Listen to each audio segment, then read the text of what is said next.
Welcome to MUN 101 Committee Dynamics. In this video, we'll go over who does what in a committee and how debate actually flows.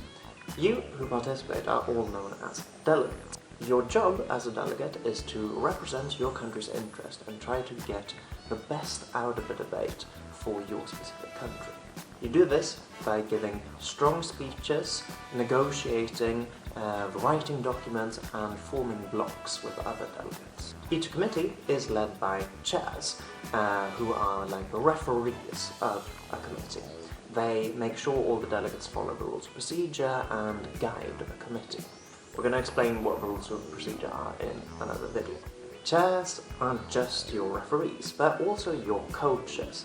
They try to make sure that debate runs smoothly, that everyone participates as good as they can, that everyone has fun, and that the committee in general comes to a good resolution. Some committees also have so-called observers. Observers are delegates who represent a country which is not part of that committee, but which have an interesting perspective or a very relevant perspective to the committee. So they are there to debate, negotiate, and try to make their voices heard and their interests reflected in the final resolution. However, they are not allowed to vote on the final resolution. In MUN, there are two types of debate. There's the formal debate, which is very structured, it's governed by the rules of procedure, and you have to use diplomatic language. You're not allowed to swear, you're not allowed to use colloquial language. And then there's the informal debate.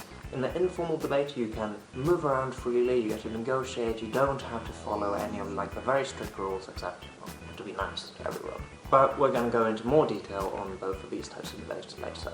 Understanding all these dynamics that were brought up in this video is the key to success in MUN. It's where diplomacy, teamwork and cooperation all meet.